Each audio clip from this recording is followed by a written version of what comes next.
가난하여도 성실하게 행하는 자는 입술이 패역하고 미련한 자보다 나으니라. 지식이 없는 소원은 선하지 못하고 발이 급한 사람은 잘못 가느니라. 사람이 미련함으로 자기 길을 굽게 하고 마음으로 여호와를 원망하느니라. 재물은 많은 친구를 더하게 하나 가난한즉 친구가 끊어지느니라. 거짓 증인은 벌을 면하지 못할 것이요 거짓말을 하는 자도 피하지 못하리라. 너그러운 사람에게는 은혜를 구하는 자가 많고 선물 주기를 좋아하는 자에게는 사람마다 친구가 되느니라. 가난한 자는 그의 형제들에게도 미움을 받거든 하물며 친구야 그를 멀리하지 아니하겠느냐. 따라가며 말하려 할지라도 그들이 없어졌으리라. 지혜를 얻는 자는 자기 영혼을 사랑하고 명철을 지키는 자는 복을 얻느니라. 거짓 증인은 벌을 면하지 못할 것이요 거짓말을 뱉는 자는 망할 것이니라. 미련한 자가 사치하는 것이 적당하지 못하거늘 하물며 종이 방백을 다스림이랴. 노하기를 더디하는 것이 사람의 슬기요 허물을 용서하는 것이 자기의 영광이니라. 왕의 노함은 사자의 부르짖음 같고 그의 은택은 풀이의 이슬 같으니라. 미련한 자들은 그의 아비의 재앙이요 다투는 아내는 이어 떨어지는 물방울이니라. 다 같이 읽겠습니다. 집과 재물은 조상에게서 상속하거니와 슬기로운 아내는 여호와께로서 말미암느니라. 아멘. 네, 오늘도 목사님 나오셔서 말씀 전하실 때 큰 은혜 받으시기 바랍니다.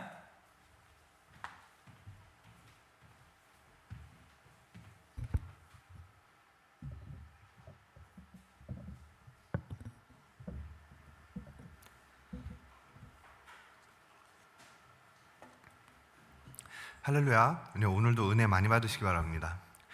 제가 최근에 들어서 자주 예화로 말씀드려가지고 죄송하지만 제 삶 속에 이제 이게 워낙에 큰 변화로 다가오고 있다 보니까 하나하나가 새롭게 해석되는 부분이 참 많더라고요. 그래서 오늘도 저희 가정에 일어났던 한 가지 이야기를 주제로 여러분과 함께 예화로 나누었으면 합니다. 이제 8주차가 된 신생아와 햇수로 5살 된 아들이 이제 저희 가정에서 함께 살고 있는데요. 둘째가 집에서 태어나게 되면 어느 가정에서든지 모두 다 똑같은 고민을 한 가지를 가지게 됩니다. 그게 뭐냐? 바로 둘째가 집에 오고서 첫째가 받게 될 그 충격에 관한 그 걱정을 굉장히 많이 하는데요. 많이 조심스러워하고 걱정하는 것이 뭐냐? 첫째 아이가 충격받는 거. 그동안은 내가 엄마 아빠의 사랑을 독차지했었는데 이제는 내 동생과 같이 나눠야 된다는 그 충격을 어떻게 감당할 것인가. 이거는 부모님들이 어쩔 수 없이 고민하는 그 부분이겠죠. 저희 부부도 똑같은 걱정을 하다가 그리고 오랜 고민 끝에 토론 끝에 합의해서 결국 시도해본 방법이 뭐냐. 아내가 퇴원을 하고 아이가 함께 집에 왔을 때 그날 첫째가 너무너무 좋아할 만하고 그리고 평소에는 비싸서 사주지 못할 장난감을 잔뜩 사준 거예요. 그리고 이거는 동생이 집에 오면서 옹겸이한테 주는 선물이야. 그리고 동생이 옹겸이한테 주는 거나 마찬가지야. 이렇게 말을 해준 거죠. 그러니까 그날 이후로 첫째가 둘째를 서툴지만 굉장히 아끼고 좋아해 주는 것이 눈에 보이던데요. 아이가 울고 있으면 엄마 아빠 팔을 끌고 빨리 안아서 달래주라고 재촉하기도 하고요. 자기도 안아주겠다고 토닥토닥 해주고 참견하는 겁니다. 이런 것을 보면 우리 부부가 이 장난감을 가지고 이런 선택을 한 것이 정말 잘했다고 생각이 들기도 합니다. 그런데요, 가끔 가다가 첫째가 둘째를 너무 좋아해 주다 보니까 난감해지는 경우가 생기기도 하는데요. 어떤 경우냐? 간식으로 초콜릿빵을 이제 줬는데 그 초콜릿빵을 먹고 나서 입술 주위에 초콜릿이 이제 잔뜩 묻은 거예요. 그렇게 잔뜩 묻은 초콜릿빵을 이제 다 먹고 나서 맛있는 걸 먹고 나니까 동생이 생각이 났나 봐요. 그래서 갑자기 후다다닥 그 식탁에서 내려오더니만 동생한테 다다다다닥 달려갑니다. 그리고 나서 동생한테 달려오더니만 뽀뽀해 주겠다고 그 초콜릿 묻은 빵으로 뽀뽀를 하기 시작합니다.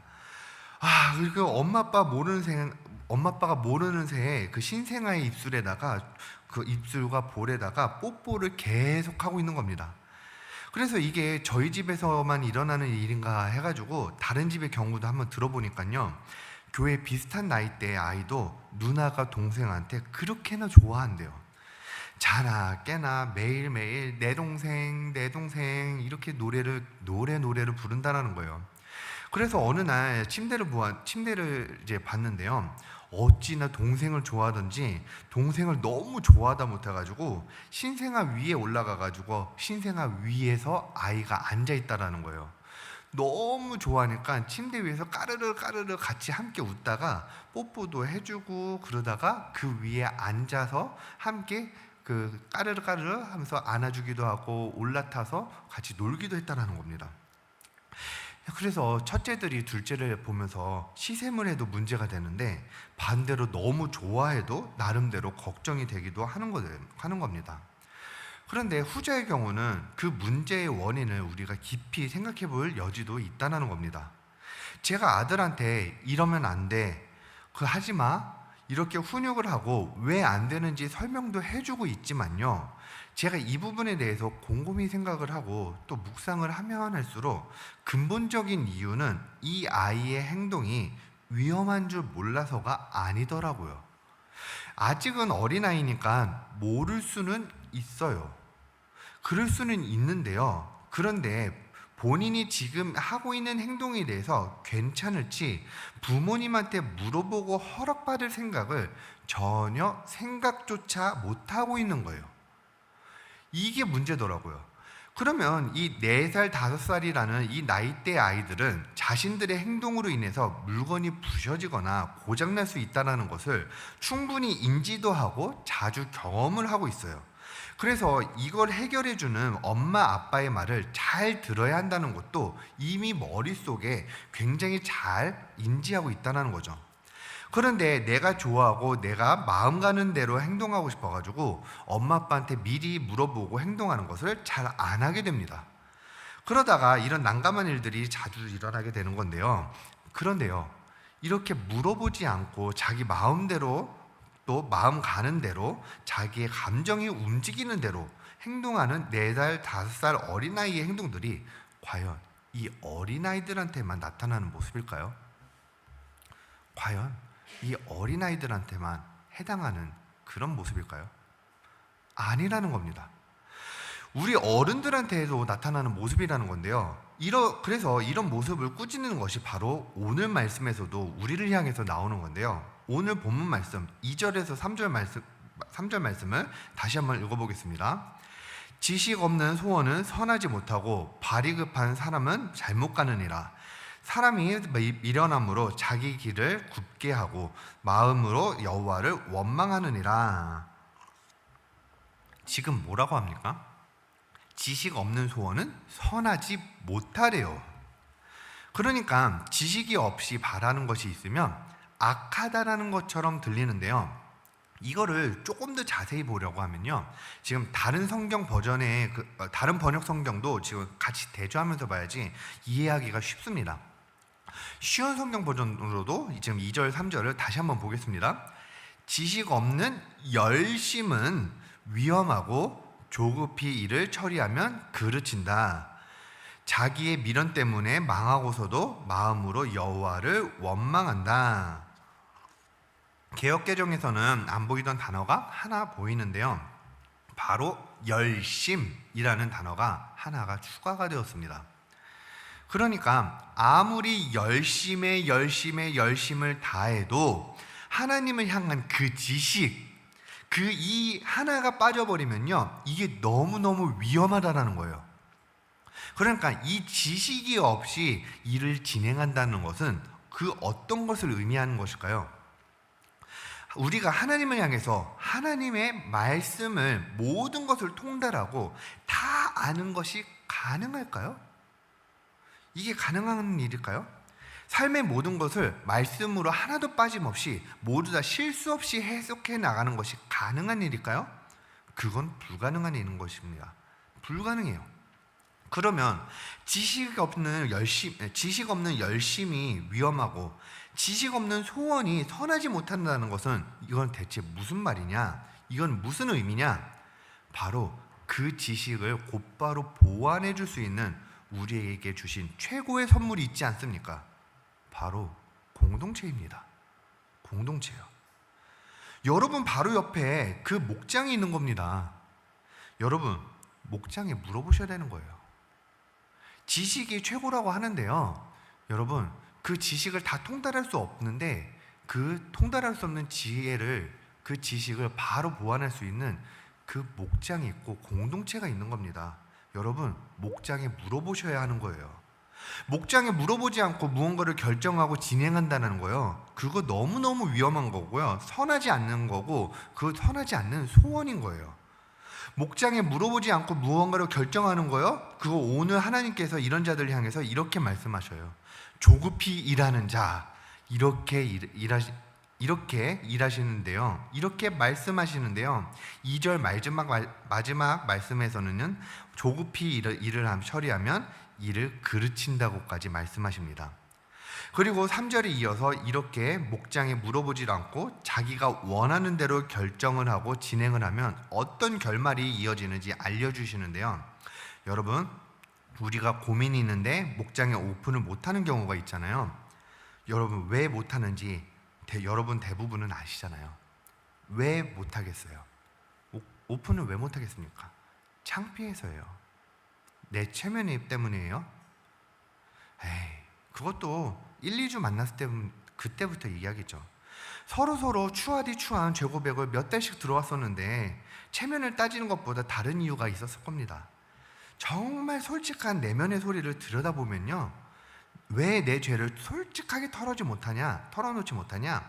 목장에서 어떤 처방을 줄지 뻔히 보이기 때문에, 나도 잘못하고 있다는 것을 알고 있기 때문에, 그래서 죄고백과 고민을 이야기하고 싶지 않아서, 그래서 3절 말씀처럼 자기 미련 때문에 털어놓지 못하는 경우들이 많습니다. 그래서 그 미련 때문에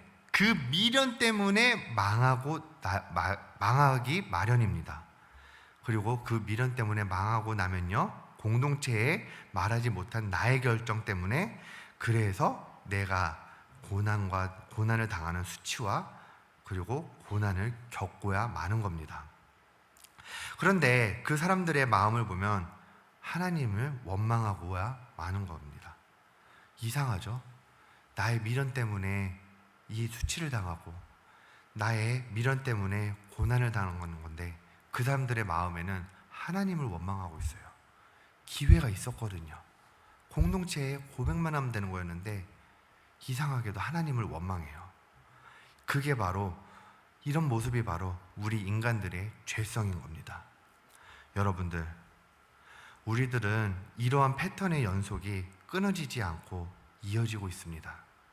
끊임없이 내 욕심으로 반복되어 살고 있어요.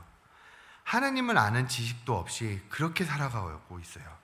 그런데 목장에 물어보지도 않고 나의 상식대로 내 감정에 따라 그렇게 결정을 하면서 살아가고 있습니다. 그렇게 내 결정을 따라서 열심히 살아가요.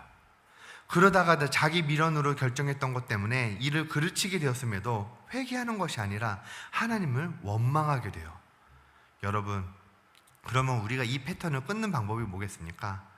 4살, 5살 어린아이가 너무 좋아하는 동생에게 자꾸만 위험하게 실수하는 행동을 끊는 방법은 무엇이 있겠습니까? 바로 엄마, 아빠에게 자꾸만 물어보는 방법. 이거 해도 돼? 저거 해도 돼? 자꾸만 물어보고, 공동체의 목장에게 이거 하는 건 어떨까요? 오늘 이런 일이 있었는데 큐티 말씀으로 이렇게 해석하는 게 맞을까요? 자꾸만 물어보는 거예요. 틀리면 틀렸다고, 맞으면 맞았다고, 공동체가 머리를 모아서 하나님을 향한 지식을 함께 찾아줄 거고, 조급히 일을 처리하는 일을 그때부터 사라지게 될 겁니다. 묻지도 않고 내 마음대로 살아가 버리는 그 4살, 5살 수준에서 우리가 이젠 벗어나야 되는 겁니다. 그때부터 하나님을 향한 지혜와 사랑만이 여러분들의 삶에 남아있게 될 겁니다.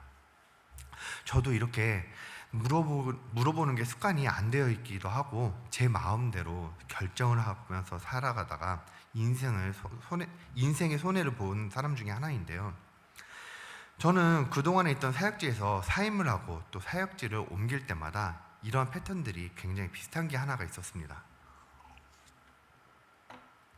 한 곳에서 굉장히 열심히 사역을 하면서 제가 가진 모든 것을 콸콸콸콸 다 쏟아붓습니다. 그리고 모든 것을 다 소진하고서 그 사역지에서 탈진을 하고 할 때까지 열심히 합니다. 그리고 다시 조금씩 회복을 하고 다시 또 쏟아붓고 또 다시 조금씩 이제 회복을 하는데요. 그러면 탈진을 하고 조금씩 이제 그 회복을 하는 게 뭐냐? 어떻게 회복을 하느냐? 바로 리더로부터 인정을 받고 좋은 평가를 받는 거예요. 그러니까 제가 인정 중독이 있는 죄인인 거죠. 그럼 이렇게 저는 인정 중독과 일 중독으로 인해서 일이 우선인 사람이다 보니까 사역자들과의 관계에서도 때로는 일이 우선이 되면서 실수를 하는 경우들이 굉장히 자주가 있었던 그런 사람입니다. 그래서 마음이 넓으신 분들께서는 제가 일을 하다가 열정이 넘치다 보니 실수를 좀 했나 보다 이렇게 넘어가 주시기도 하지만 몇몇 분들과는 저의 죄로 인해서 끝까지 사이가 틀어지는 경우들도 이제 종종 있었습니다. 이렇게 저는 관계에 대해서도 약점이 있는 그런 사람인 거죠. 그런데 이런 패턴으로 이렇게 사역을 하다가 어느 순간이 오면 더 이상은 제가 아무리 열심히 해도 성과도 안 나오고 더 이상 리더의 칭찬도 드문드문해지고 이런 날들이 많아지게 됩니다. 그러면 저는 저의 모든 것을 쏟아 부었는데 탈진한 상태에서 더 이상 채워지지도 않고 힘들어하면서 생색이 그렇게 많이 나는 겁니다. 그리고 사역지로 옮겨야겠다는 결심이 그때서야 머릿속에 가득 차게 되는데요. 그동안의 제 모습에는 이게 문제였었어요. 하나님의 부르심을 받은 자가 사역을 감당하면서 사역지를 옮기느냐 마느냐 이게 너무 중요한 결정을 하는데 자신의 감정과 자신의 죄성을 따라서 너무나도 쉽게 결정을 해버린다는 거예요. 그리고 그 당시에 말로는 번지르르하게 이렇게 표현을 해요. 하나님의 부르심으로 이곳에 왔고 내가 할 수 있는 역할을 최선을 다해서 나는 할 수 있을 만큼 나는 해왔다. 그리고 더 이상은 내가 할 수 있는 것이 더 이상은 없다. 이제는 더 많은 것을 배우고 달란트를 더 많이 벌어들일 수 있는 일꾼이 되러 사역지를 옮길 타이밍이 왔다. 이런 식으로 가증스럽게 표현을 하고 남도 속이고 스스로도 속이려고 살아왔던 것입니다. 실제로는 나는 더 많은 인정 중독을 채우려고 또 다른 곳으로 가려고 했던 거죠. 그렇게 추악한 죄인으로 살아왔었습니다. 그렇게 몇 년에 한 번씩 패턴대로 사역지를 옮기며 살아오던 그 어느 날 결혼을 하고 나서 이 모든 모습을 아내가 보게 된 거죠. 그리고 저는 이번에도 사역을 그만두고 싶어 했었어요. 그런데 아내가 웬일인지 끝까지 사임을 하는 것을 반대하는 거예요. 평소에는 신혼인 남편을 매일같이 늦게까지 야근을 시킨다고 불평을 해줬었는데 막상 사임을 한다니까 정말 마지막까지 사임을 반대하더라고요. 아니 이렇게 저의 주장을 반대하는 아내를 보면서 제 마음 안에는 분노가 일어나기 시작했는데요. 아니 안 그래도 힘들어 죽겠는데 평소에는 야근을 많이 시킨다고 하면서 너도 같이 불평을 했었잖아. 근데 왜 이제 와서 같이 사임을 하지 말라고 하는 거야? 나보고 이 생고생을 더 하라는 거야? 뭐야? 이런 분노가 지금 계속해서 제 마음 안에서 일어나고는 아내를 향해서도 이제 분노가 이제 가라앉지 않는 겁니다. 그런데 아내는 왜 저를 말렸냐? 연애할 때부터 저를 계속해서 봐왔었는데 제가 항상 같은 패턴으로 그만두려고 하고 관계에 어려움이 생길 때마다 이 회피로 문제를 해결하려고 하니까 이걸 직면했으면 하는 거였었던 거예요. 그러니까 저에게 있어서 공동체이자 하나님의 지식은 아내의 목소리였던 거죠. 그런데 저는 계속해서 모든 것을 쏟아내면서 인정받으려 하고 그렇게 상사의 눈에 띄어보겠다고 조급하게 일을 처리하다가 온갖 업무를 다 떠안고 결국은 스스로 폭망해버리는 결말을 맞이해버렸던 겁니다. 그리고 실제로도요, 제가 어떤 생각과 감정을 이제 가지고 살았었냐면요, 과로로 몸이 망가질 대로 망가지면서 실제로 제 욕심대로 살아가다가 몸이 망가졌던 건데 나는 사역을 했었을 뿐인데 왜 이렇게 몸이 이렇게까지 망가졌냐면서, 나는 열심히 했었을 뿐인데 내가 이렇게 된 거는 다 하나님이 이렇게 만든 거 아니냐, 그렇게 하나님을 원망하고 또 원망했었습니다. 오늘 3절 말씀하고 똑같이 그렇게 하나님을 원망했었습니다. 여러분, 바로 이겁니다. 감정이 휘둘리고요, 내 지식이 휘둘리고 군중심리에 휘둘리기 시작하면요, 언제나 이를 그르치게 되고 자기 자신의 미련한 방법으로 나아가게 됩니다. 여러분, 하나님께서 여러분과 저에게 오늘 이 말씀을 주시는 우리 각자의 이유가 있을 겁니다. 예를 들어서 오늘은 대통령 선거가 있는 날이지요. 오늘 저녁이 되면 누군가를 지지하던 누군가는 웃고, 또 다른 누군가를 지지하던 누군가는 분노하게 될 것입니다. 주식시장에서도 누군가가 이제 당선되느냐에 따라서 그래프가 치솟고 내려가고 웃고 울고가 여기저기 울려 퍼지게 될 것입니다. 감정도 요동치고 머릿속도 복잡해지거나 판단과 정죄가 요동치는 며칠이 될 겁니다. 그런데요, 이 혼란하고 복잡한 상황 속에서 그렇게 흐려지고 판단력과 절제가 안 되는 그 감정들, 이미 소비가 된 그 에너지들을 가지고 삶을 살아가다가 중요한 감정들을 또 수없이 하며 살아가게 될 것입니다. 그동안 대통령 선거를 하고 나게 되면 그 여파가 언제나 길든 짧든 항상 있어 왔었는데, 여러분은 이 군중심리에도 영향을 안 받을 자신이 있으실까요? 우리 큐티를 하시는 모든 분들께 부탁드립니다. 정치 논리를 이야기하는 것이 아닙니다. 저는 왼쪽이 정권을 잡을지 오른쪽이 정권을 잡을지 정말 모르겠습니다.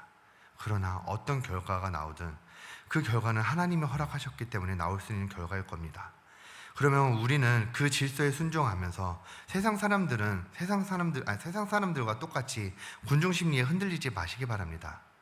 지나친 기쁨에도 빠지지 마시고 지나친 분노에도 빠지지 마시면서 그저 내 마음을 다스리시기 바랍니다.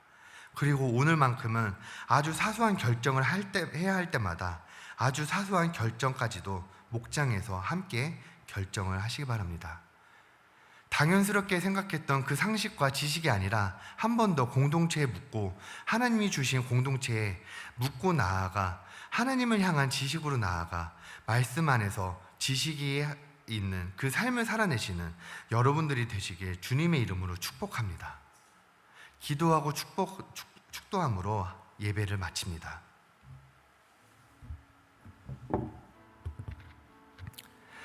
하나님 아버지, 저의 삶은 4살, 5살 아이처럼 너무나도 어린 아이의 모습으로 살아왔습니다. 하나님을 아는 지식으로 살았어야 되는데 모르는 것이 너무 많았습니다. 그러하기에 결정을 하기 전에 하나님을 아는 지식을 가지기 위해 공동체에 묻고 말씀의 해석이 올바랐는지 다시 한번 점검하기 위해 목장에 묻고 했어야 되는데, 하나님, 그러나 자존심이 상한다고, 내가 목사인데 왜 목장에 내가 다시 한번 평신도 분들께 점검을 받아야 한다면서, 그렇게 자존심 상한다면서 피하고 내 결정대로만 나아가려고 그렇게 교만한 모습으로 나아갔었습니다. 하나님, 지난 날을 회개하며 나아갑니다. 하나님, 정말 회개합니다. 하나님이 주신 이 공동체를 소중히 여기오며, 하나님, 이제는 더 이상 공동체를 회피하는 것이 아니라 목장에 나아가서 사소한 결정들 하나하나까지 모두 다 물어보며 함께 나누며 고민을 토로하는 제가 될 수 있도록 아버지와 함께하여 주시옵소서. 이제는 모든 것을 함께 나누는 우리 모두가 될 수 있도록 함께하여 주시옵소서. 지금은 우리 주 예수 그리스도의 은혜와 하나님 아버지의 그 크신 사랑과 성령님의 위로하시고 교통하여 주시는 그 역사하심이 사랑하는 모든 성도들의 머리 위에 지금으로부터 영원 무궁토록 함께 있을지어다. 아멘.